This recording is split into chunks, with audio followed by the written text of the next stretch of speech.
O lar adventista com conselhos excelentes para cada um de nós, para que tenhamos um lar feliz, harmonioso, um lar bem disciplinado, bem organizado, temente a Deus. Mas é claro, todas as famílias têm as suas dificuldades. E a leitura de hoje do livro O Lar Adventista, capítulo 17, Obrigações Mútuas, trata de como solucionar as dificuldades de família. Vamos para a leitura? É um problema difícil ajustar dificuldades de família, mesmo quando marido e mulher procuram razoável e justa solução para suas obrigações, se deixarem de submeter o coração a Deus. Veja, as dificuldades que existem na família, elas causam transtorno, causam desarmonia, causam problemas de relacionamento. E se não nos submetermos a Deus, esses problemas serão quase que impossíveis de serem solucionados. Temos falado bastante sobre submissão e a principal submissão que deve existir é do homem para Deus e da esposa para Deus. Se o casal se submeter à vontade de Deus, haverá bênçãos e harmonia e felicidade no lar. Como podem marido e mulher dividir os interesses da vida do lar e ainda manter uma firme e amorável união? Se um quer ir para a direita, o outro quer ir para a esquerda, a Bíblia diz assim no livro de Amós, capítulo 3, andarão dois juntos se não estiverem de acordo? Eu não vejo como harmonizar isso.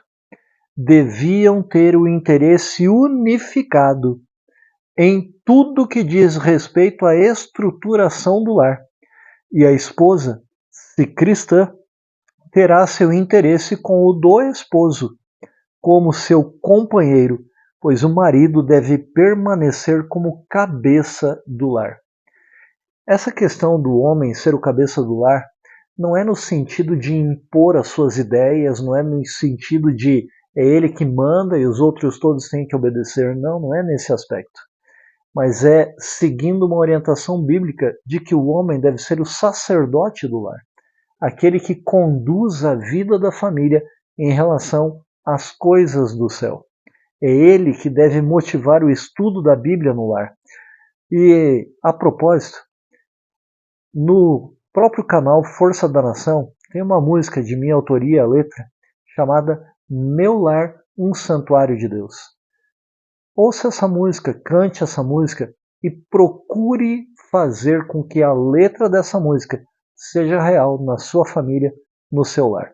Continuando a leitura, a solução de dificuldades de família se encontra na submissão do coração de todo o nosso ser a Deus. Mas agora a autora do livro Lar Adventista, Ellen White, menciona aqui conselho a famílias em desarmonia. O que uma família que está com dificuldades deve fazer? E o caso aqui é de uma família cristã. Você vai perceber os motivos. Tens espírito dominador. Eu tenho um espírito assim. Eu sou dominador. Alguns dias atrás eu fiz um teste psicológico para saber minha aptidão de chefia na empresa em que eu trabalho. E nesse teste foi até curioso, porque dois tipos de características existem na minha pessoa. Um, dominador. E isso, de certa forma, não que seja todo ruim, mas tem seus aspectos negativos. E o outro, que parece bem oposto a ele, cauteloso. E é aí que é um ponto importante. E isso eu venho lutando contra o meu caráter para ser mais cauteloso realmente. E o teste provou que eu estou no caminho certo. Tens espírito dominador, diz Ellen White.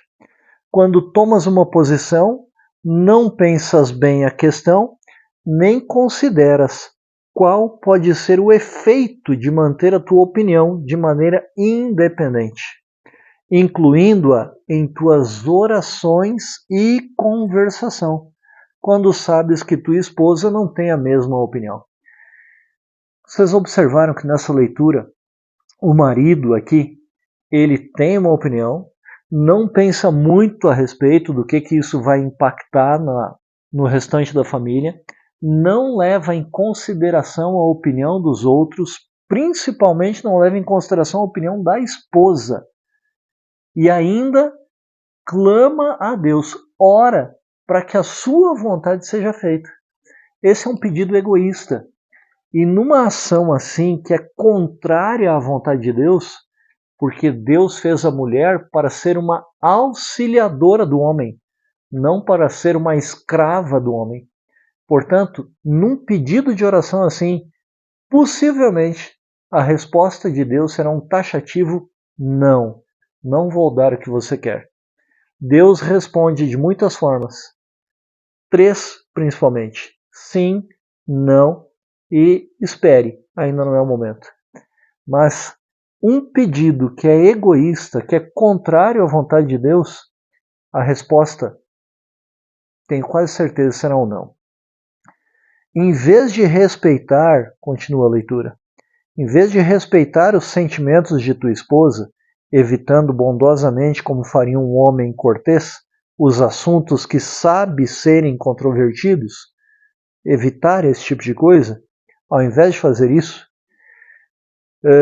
persistes em te demorares em pontos objetáveis e tens manifestado persistência em expressar tua opinião sem considerar as pessoas ao teu redor.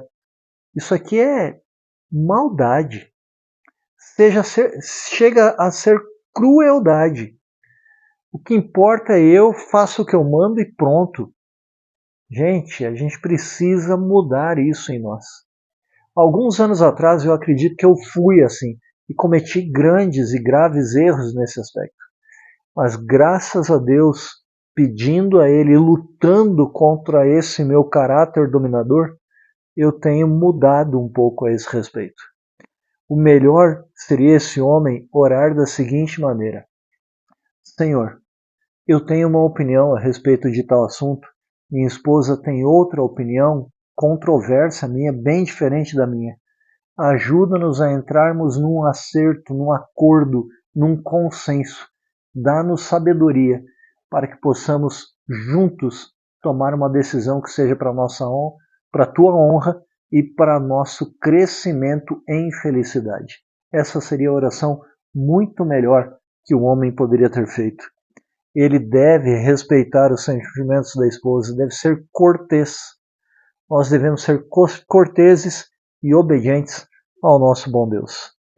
Continuando a leitura, tens admitido que outros não têm o direito de ver as coisas diferentemente. Olha que abuso de autoridade.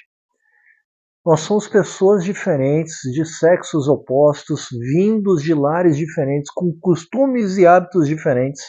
É bem verdade que costumes e hábitos devem e podem ser mudados, princípios são eternos, mas exigir ou desconsiderar o direito da outra pessoa de pensar diferentemente, isso é muita maldade. Estes frutos não são produzidos pela árvore cristã. Observe que aqui é um conselho a alguém que está agindo de forma muito errada. E quero lhe propor algo. Nós precisamos buscar a Deus todos os dias pela manhã, entregar nossa vida a Ele e clamar pelo Espírito Santo para que habite conosco e em nós. E há um órgão do nosso corpo que é muito difícil de ser controlado: a língua. Por isso, na Bíblia Sagrada, no Novo Testamento, o livro de Tiago, capítulo 3, contém princípios e orientações para dominarmos a nossa língua. Leia esse capítulo da Bíblia, Tiago, capítulo 3. Você vai encontrar solução para muitos problemas da sua vida. Continuando a leitura. Meu irmão, minha irmã, abri o coração para receberdes a Jesus. Convidai-o a entrar no templo da alma, o teu ser completo. Ajudai-vos mutuamente a vencer os obstáculos que existem na vida matrimonial de todos. Todos têm dificuldades, têm diferenças, têm opiniões controversas, mas buscando a Deus, entregando a nossa vida a Ele, controlando a nossa língua, nós saberemos vencer esses obstáculos. Tereis um feroz conflito para vencer o vosso adversário, o diabo, e se esperais que Deus vos ajude nesta batalha, deveis ambos unir-vos na decisão de vencer, encelar vossos lábios contra o falar qualquer palavra inoportuna, mesmo que tenhais de cair sobre os vossos joelhos e clamar: Senhor, repreende o adversário de minha alma. Nós devemos nos colocar de joelhos, juntos, marido e esposa, clamando a Deus para que abençoe o lar e elimine toda e qualquer diferença que possa existir. Aproveito e lhe convido a cantar do Novenário Adventista o hino Toma, ó Deus, meu coração. Se entregarmos nossa vida, o nosso coração a Deus, Ele fará com que haja unidade no lar. É assim que termina a leitura. Cristo em cada coração levará a unidade. Se a vontade de Deus é cumprida, marido e mulher respeitarão um ao outro e cultivarão amor e confiança. Como é importante conhecermos a vontade de Deus e obedecermos aos princípios estabelecidos em Sua palavra. Tudo que perturbe a paz e união da família deve ser firmemente reprimido, cultivando-se a bondade e o amor.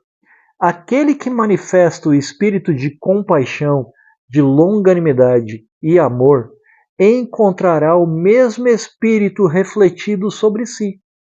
Onde reina o Espírito de Deus, não haverá o falar impropriedades com respeito à relação matrimonial. Necessitamos do Espírito Santo no nosso lar. Portanto, busque a Deus pela manhã, leia o livro de Tiago, capítulo 3, clame pelo Espírito Santo para controlar todo o seu ser e moldar o seu caráter para ser aquilo que Deus deseja. Cristo, habitando no coração da esposa, estará em harmonia com Cristo habitando no coração do marido. E os dois, tendo Cristo no coração, serão pessoas mais amáveis, mais bondosas, corteses um para com o outro. Juntos lutarão para alcançar as mansões que Cristo foi preparar para os que o amam. Evangelho de João, capítulo 14, versos 1 a 3. Cristo foi preparar-nos um lugar. Vamos orar? Amado Deus e Pai, obrigado porque encontramos no livro Lar Adventista solução para as dificuldades que existem no lar de todas as pessoas. Necessitamos, ó Pai, do Teu Santo Espírito em nossa vida. Habita nos lares das pessoas que estão acompanhando a leitura do livro. Molda o nosso caráter e nos ajude a sermos obedientes à Tua palavra, à Tua voz. Te suplicamos em nome de Jesus. Amém, Senhor. Sejamos a força da nação.